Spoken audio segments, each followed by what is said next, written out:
আজ 10 মাস পর আমি ব্লগ দিচ্ছি। এই 10 মাসে জীবনে অনেক কিছু ঘটে গেছে। সবচেয়ে কাছের ভালোবাসার মানুষটাকেই হারিয়ে ফেললাম। বাঁচতে গেলে যে দুজন ভালোবাসার আর কাছের মানুষ থাকে, সেই দুজন মানুষই আমার আর নেই।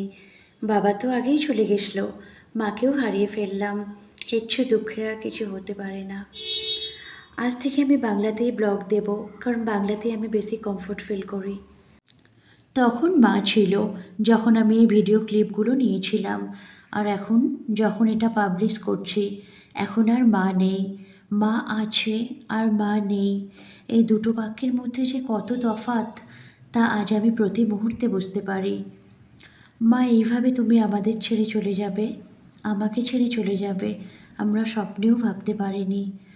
আজ পরিস্থিতি আমাদের মা বাবা ছাড়া বাঁচতে শিখিয়েছে, কিন্তু মা বাবা ছাড়া বাঁচাটা খুবই কষ্টের, বিশেষ করে মানসিকভাবে এটা খুব কষ্টকর। মা, তুমি ছাড়া সব কিছু শূন্য লাগে। তুমি আগে যেগুলো বলতে, যে সমস্ত কথা বলতে, আমি তখন বুঝতাম না, কিন্তু এখন আমি বুঝতে পারি। এখন মনে হয় আজ যদি তোমার কথাগুলো আমি শুনে চলতাম, তাহলে কত ভালো হতো। তোমার ব্যবহৃত সমস্ত জিনিস আমি ব্যবহার করতে চাই এবং করিও, জানো মা। এভাবেই আমি আমার মধ্যে তোমাকে সবসময় বাঁচিয়ে রাখতে চাই। জানো মা, তোমার আর বাপের মতো মানুষ এখন খুব কম।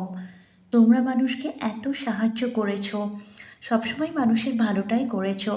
এত উদার মন, আর সবসময় ঠিকটাকে ঠিক বলা আর ভুলটাকে ভুল বলা, এরকম মানসিকতা এখন খুব কম। আমার খুব ইচ্ছা করে মা, তোমার মতো হতে।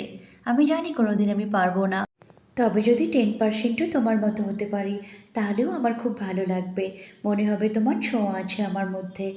আজ আমার জন্মদিন, তুমি তো জানো। তুমি থাকলে ঠিক পায়েস রান্না করতে আর বলতে শুভ জন্মদিন। এইভাবে আর কেউ কোনো দিন বলবে না। তোমাদের খুব মিস করি।